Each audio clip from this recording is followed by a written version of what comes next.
আপনাকে অভিনন্দন জানাই বগুড়াবাসীর পক্ষ থেকে যে আপনাকে একটি গুরুত্বপূর্ণ সেক্টরে দায়িত্ব দিয়েছেন। আজকের যিনি প্রধানমন্ত্রী জনাব তারেক রহমান, তিনি যখন বাংলাদেশ জাতীয়তাবাদী দলের ভারপ্রাপ্ত যুগ্ম মহাসচিব ছিলেন, তখন বগুড়ায় প্রায় আসতেন। হয়তো আমরা লক্ষ্য করেছি তখন প্রতি মাসে 3বার 4বার করে আসতেন এবং অনেক মানুষ তার কাছে যেতেন বিভিন্ন সহযোগিতার জন্য। আমরা তখনই দেখেছি এই প্রাণী সম্পদের উপরে তার অনেকটা দুর্বলতা। তিনি অনেককে হাঁস দিয়েছেন, মুরগি দিয়েছেন, হাঁস মুরগি, গরু, ছাগল বিভিন্নভাবে তাদেরকে দিয়ে তাদেরকে স্বাবলম্বী করার চেষ্টা করেছেন।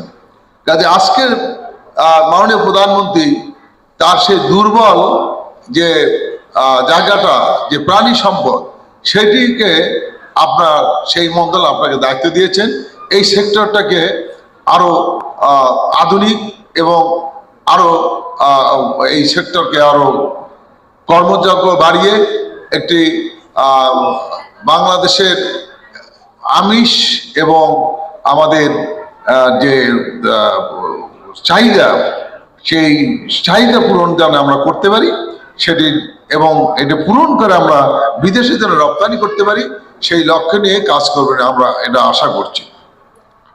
আমরা দীর্ঘ 17 বছর বগুড়াবাসী আমরা বঞ্চিত ছিলাম বিভিন্নভাবে, আপনারা অনেকেই বলেছেন।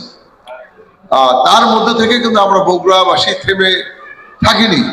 যেমন আমার একজন বোন বললেন যে তিনি হয়তো বগুড়া বাড়ি, সেই কারণে হয়তো তিনি চাকরি পাননি, কিন্তু থেমে থাকেননি।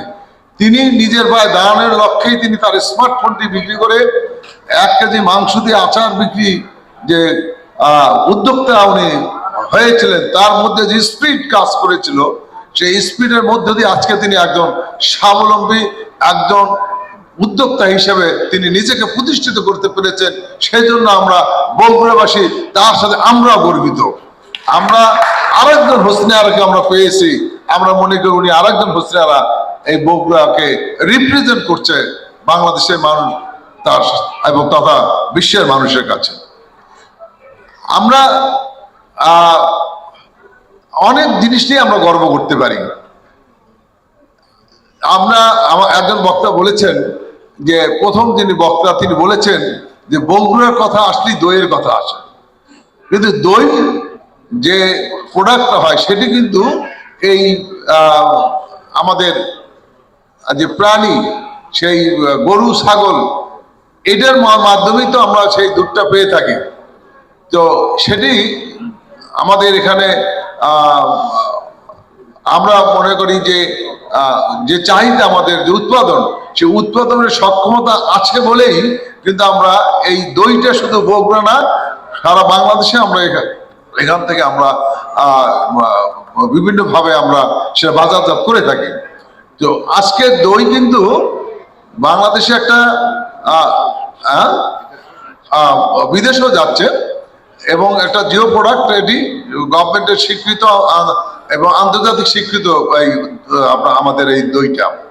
কাজেই আমরা এখান থেকে যে পরিসংখ্যান পাই, সেখানে আমরা লক্ষ্য করেছি যে বাংলাদেশের 25% আমরা ঘাটতি, চাহিদা মিটিয়ে থাকি এই রাজশাহী ডিভিশন, তার মধ্যে অন্যতম হলো বগুড়া জেলা। কাজেই এই বগুড়াকে থামিয়ে রাখার কোনো আমরা মনে করি কারণ নেই। আমাদেরকে থামানোর চেষ্টা চলছে, কিন্তু আমরা থামি নেই, আমরা কিন্তু সামনে এগিয়ে চলেছি ইনশাল্লাহ।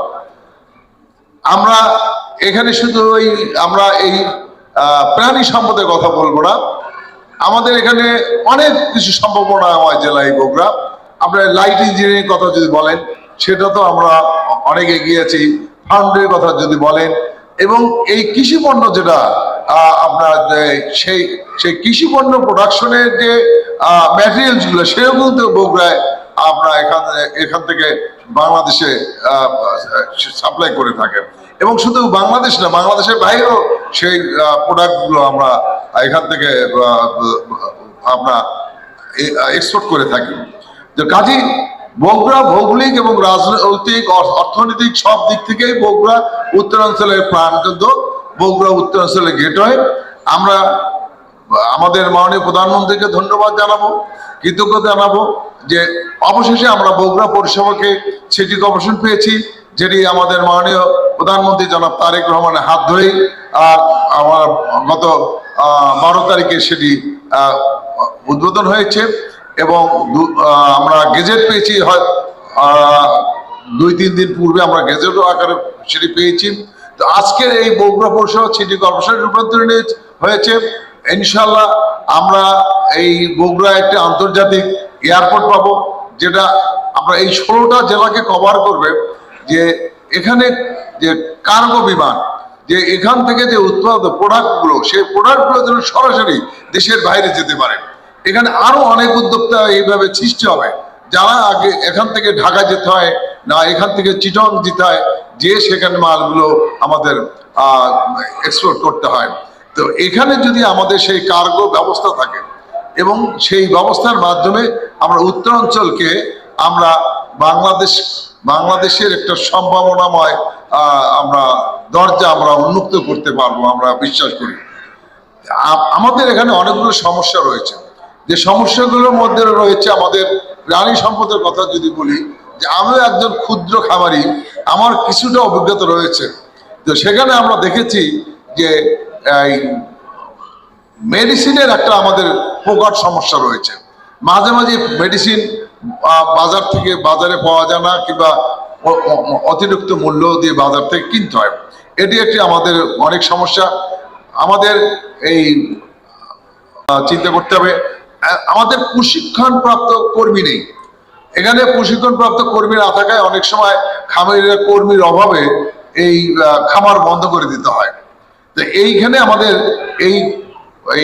আমাদের এই সেক্টরটাকে আমরা অনেক কর্মসংস্থানের মাধ্যমে, আমরা প্রশিক্ষিত কর্মসংস্থান কর্মীর মাধ্যমে এই খামারটাকে আমরা কিন্তু স্বাবলম্বী করতে পারি।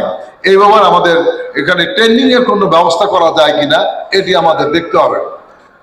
এবং আমি আমার মাননীয় মন্ত্রী মহোদয়কে আমরা যেহেতু পেয়েছি, আমরা বলতে চাই এখানে শুধু আমাদের গবাদি পশু না, এখানে মৎস্য ব্যাপারে কিন্তু আমরা অনেক এগিয়ে আছি।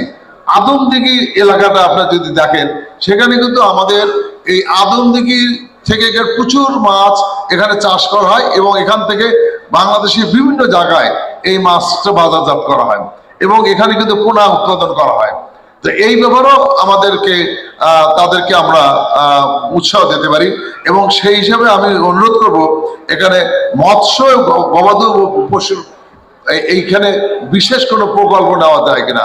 গবাদি পশু এবং মৎস্য এই দুইটি খাতকে আরো সামনে এগিয়ে নেওয়া যাওয়ার জন্য বগুড়ায় বিশেষ কিছু প্রকল্প নেওয়ার জন্য আমি মাননীয় মন্ত্রীকে আমি অনুরোধ করব।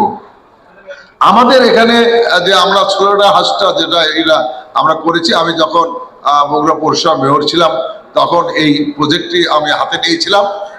সেটি উদ্বোধন করবেন মাননীয় আমাদের আজকের প্রধান অতিথি। এখানে আমাদের এই যে আমরা 16টা হাউস করেছি, এটি কিন্তু সাধারণ পাবলিক জানে না এবং এইটা পাবলিককে জানাতে হবে, ব্যাপকভাবে প্রচার করতে হবে। আমরা যখন কুরবানির সময় আমরা লক্ষ্য করি যে আমরা প্রশিক্ষণপ্রাপ্ত কসাই পাই না। গ্রামে গঞ্জের থেকে কিছু লোক আসে, এসে গরু জবাই করে, তারা গরু কাটাকাটি করে, ঠিক মতো চামড়া ছিলতে পারে না, ঠিক মতো মাংসগুলো ঠিক মতো কাটতে পারে না। এবং আমরা দেখা যায় যে যদি কেউ 1 লাখ টাকা দিয়ে একটা গরু কিনে 10-12 হাজার টাকা দিতে হয়, 2 লাখ টাকা দিয়ে একটা গরু কিনলে তাকে 20-25 হাজার টাকা দিতে হয়। এইভাবে এখানে কসাইরা তখন একটা জিম্মি করে। এইখানে আমার মনে হয় যে এই যারা আজকে সোল্ডার হাউসটার দায়িত্ব নেবেন, তাদেরকে এটা মানুষের কাছে পৌঁছে দিতে হবে যে আপনি অল্প টাকা দিয়ে অল্প সময় আপনি গরুটা এখানে জবাই করে আপনি আপনার প্রসেস করে নিতে পারবেন। এইটি আমাদেরকে জানাতে হবে। আর আরেকটা জিনিস মাননীয় মন্ত্রী, তা আমাদেরকে অবগত করতে চাই যে এখানে চামড়ার দাম পাওয়া যায় না, নাম মাত্রে মূল্যে চামড়া বিক্রি করে দিতে হয়। 200, 300, 500 টাকা দিয়ে চামড়া বিক্রি করতে হয়। এই যে চামড়ার দাম মানুষ পায় না, এটাও কিন্তু একটা আমাদের ভাবার বিষয়, যে কিভাবে চামড়াকে আমরা আরো সঠিক মূল্যে আমরা বাজারজাত করতে পারি। যাই হোক, আমি আর বক্তব্য বাড়াবো না। আমি সবাইকে ধন্যবাদ জানাবো যে আজকে এইখানে আপনারা একটি সেমিনার আয়োজন করেছেন, এবং বিশেষ করে আমাদের যারা খামারি রয়েছেন, আমাদের মূলত খামারিরা হচ্ছে আমাদের মা বোনেরাই,